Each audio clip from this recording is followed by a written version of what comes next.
कल हम तुमको बताए थे कि मगध का विस्तार रूप कैसे हुआ था, मगध विकास कैसे किया था। ठीक है, ये सब कल हम बता दिए हैं। ठीक, तो उसी में से जो प्रथम जो वंश आया हर्यक वंश, कल बताए थे ना, हर्यक वंश 4 गो। ठीक है, उसके बाद में शिशुनाग वंश 2 ठो, उसके बाद में नंद वंश 2 ठो, ये सब कल बता दिए हैं कल। अब पहला उसमें से उठा रहे हैं हर्यक वंश। कौन था? हर्यक वंश। इसका जो समय था 544 बीसी से 412 बीसी था। कंसेप्ट क्लियर है? हर्यक वंश का जो संस्थापक माना जाता है वह बिंबिसार को माना जाता है। किसको माना जाता है? बिंबिसार को माना जाता है, जिसका शासन था 544 बीसी से 492 बीसी। कंसेप्ट क्लियर है? देखो, इसका राजधानी जो था गिरिवर या राजगीर था। ठीक, बिंबिसार को का उपनाम श्रेणी के नाम से जाना जाता है, जिसका उच्चारण जैन साहित्य से मिलता है हमको। ठीक, इसकी जो उपाधि थी सेनिया के ली थी। जो बिंबिसार था वह सेनिया की उपाधि ली थी। किसकी उपाधि ली थी? सेनिया की। सेनिया के मतलब जिसके पास अस्थाई सेना हो। ठीक, उसका एक प्रिय हाथी था जिसका नाम था सेननाग, और इसी ने यहाँ पे इसी के नाम पर एक क्या किया था? अपना राज्य स्थापित किया था। एक राज्य भी स्थापित किया था। ये किसके नाम पर? इसी के नाम पर। कंसेप्ट क्लियर है? वास्तुकला जो था उसका नाम था महागोविंद, जिसको आर्टिफिशियल कहते हो। उसका क्या नाम था? महागोविंद। और उसने किस राज्य को जीता था?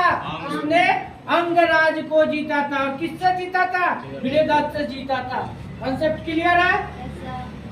अब देखो, बिंबिसार के राजवैद्य थे कौन? जिसका नाम था जीवक। क्या नाम था? जीवक। इन्होंने 2 आदमी की सेवा की। ठीक है, एक बार गया था वो महात्मा बुद्ध को देखने। एक बार कहाँ गया था वो? महात्मा बुद्ध को देखने। और एक बार गया था अवंती का राजा जिसका नाम था चंद्र प्रघोर, उसको देखने गया था। वह व्यक्ति बीमार ग्रस्त था पांडु रोग से, जो आजकल पीलिया रोग कहते हो। ठीक है, वह किस रोग से ग्रसित था? पांडु रोग से ग्रसित था। वहां पे गया बेचारा है कौन? जीवक। और उसको क्या किया? उसका इलाज किया, उसको ठीक ठाक कर दिया। और उससे भी क्या किया? हड़पना चाह या हड़पल तक जहां भी जाता था कुछ लोभे में जाते जाता था। ठीक, तो इन्होंने क्या किया? वहां गया, इससे क्या किया? इसको इलाज किया, इसको ठीक किया, और वहां से कुछ क्षेत्र को जीता, तो क्षेत्र को प्राप्त किया। फिर उसका यही एक राजा था जो वैवाहिक स्तर करके, मतलब शादी कर करके अपने राज्य को विस्तार किया था। समझ में आ रहा है ना कि अपना राज्य का विस्तार कैसे किया जी? वैवाहिक संबंध बना के, शादी करके। ठीक है, तो शादी कर करके ही राज्य को क्या किया? अपना डेवलप किया। जैसे वो कौशला देवी कौन थी? परसेनजीत की बहन थी। उससे वह क्या किया? शादी किया, विवाह किया। ठीक है, जो कौशल नरेश की परसेनजीत उसकी बहन थी। ठीक है, उससे वह क्या किया? वैवाहिक संबंध स्थापित किया, शादी किया, और बदले में उसका दहेज के रूप में काशी को प्राप्त कर लिया। ठीक है, उसके बाद चेलना से विवाह किया। किससे किया जी? चेलना से। जो चेतक की क्या थी? पुत्री थी। जो लिच्छवी गणराज, जो वैशाली मानिए, वैशाली की क्या थी? नरेश की पुत्री थी। कौन? चेलना। उससे वैवाहिक संबंध स्थापित की। जब उससे विवाह हो जाएगा, शादी हो जाएगा, तो वह सागा संबंधी कहलाएगा, और सागा संबंधी पर कोई बार नहीं करता है। ठीक है, और इन्होंने क्या किया?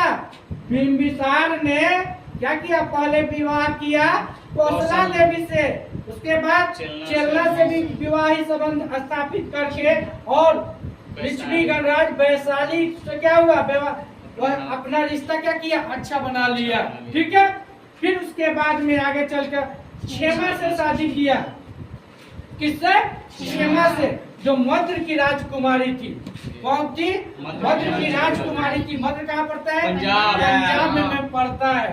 ठीक है, उससे वह शादी स्थापित करके वहाँ का भी कुछ अपना में, कहने का मतलब है वहाँ का भी रिश्ता अच्छा बना लिया। यह शादी कर के बेचारा अपना वैवाहिक संबंध स्थापित कर के और क्या अपने राज्य को विस्तार किया। और बेचारा, और देखिए बिंबिसार ने एक राज्य को जीता था जिसका नाम था अंग। कौन राज्य को जीता था? अंग। अब देखो, अब ये सब कहानी करने के बाद में लास्ट में सभी को जो दशा होता है, इसका भी दशा हुआ, लेकिन वैसे दशा हुआ कि देखिए अभी बता रहे हैं, इसकी मृत्यु इसी का पुत्र, इसका पुत्र कौन था? इसी का पुत्र था। ठीक है, इसकी मृत्यु करने वाला कौन था? इसी का पुत्र था।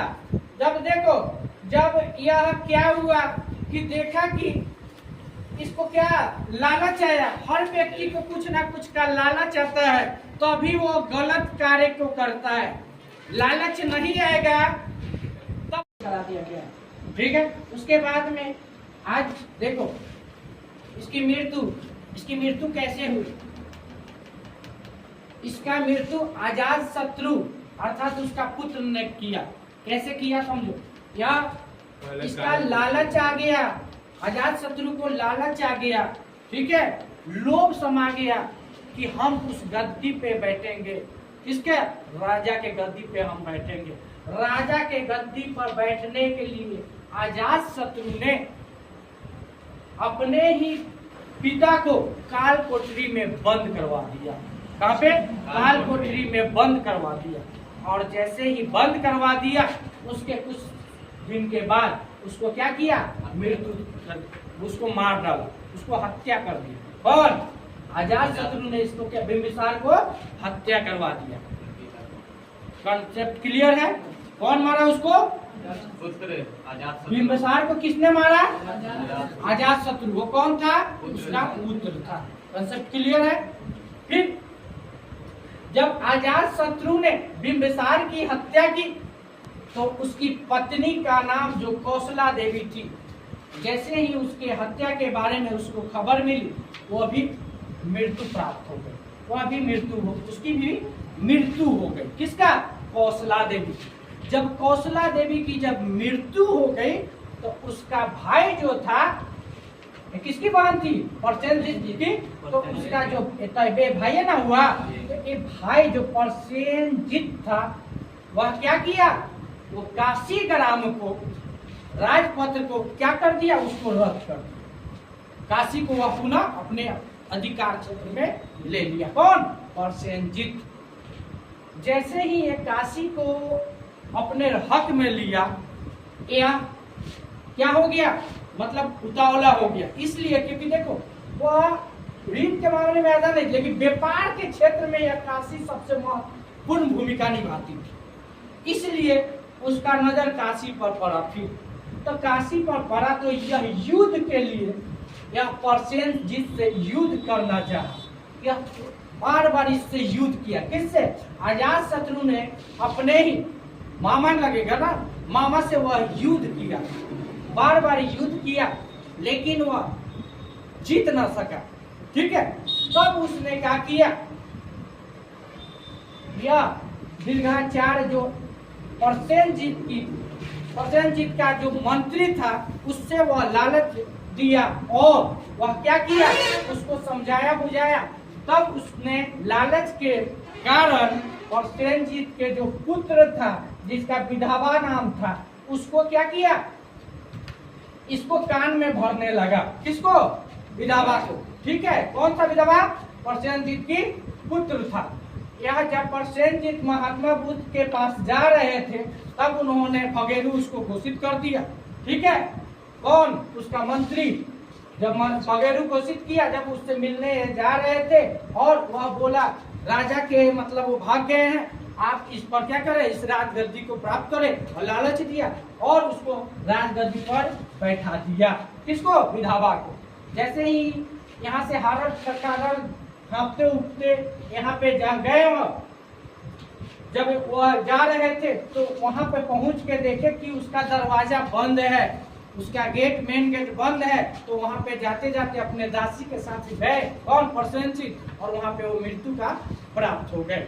वह मृत्यु को प्राप्त हो गए और इधर का राप्ती नदी जो था उसमें बाढ़ आ गई। अचानक बाढ़ आने के कारण उसका विधवा जो पुत्र था वो भी मृत्यु को प्राप्त कर गया, उसके साथ साथ उसके सैनिक भी प्राप्त कर गए। तब उसके बाद में अजात शत्रु ने इसका प्रसेनजीत अर्थात भांजा के रूप में इसका कार्य का मतलब जो काम होता है वो काम किया और उसके बाद में अजात शत्रु ने ये आपका जो कौशल था उसको क्या कर लिया? जीत लिया। क्या किया? अपने अधिकार में ले लिया, वो कौशल को प्राप्त कर लिया, अपने जीत लिया। ठीक, कौशल को वो कैसे जीता पता चल गया आपको। फिर उसके बाद में देखो, फिर कौशल को जीतने के बाद में उसने वैशाली को भी जीता। किसको जीता? वैशाली को भी जीता।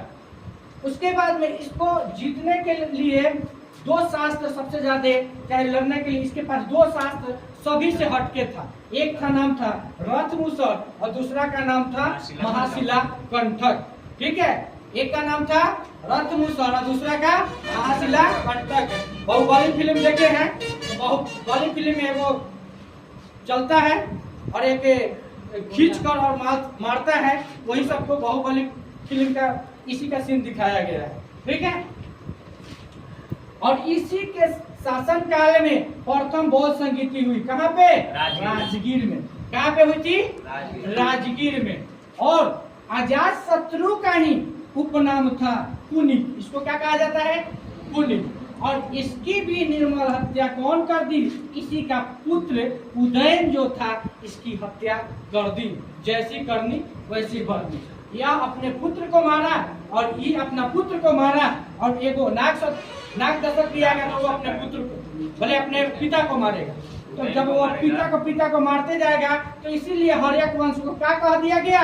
पितुहंता वंश। क्या कहा गया? पितुहंता वंश। पितुहंता वंश मतलब पिता को बार बार मार रहा था, इसलिए उसका नाम धर दिया गया पितुहंता वंश। कंसेप्ट क्लियर है? समझ में आया? चलिए एक और लिखेंगे आप उदयन के बारे में।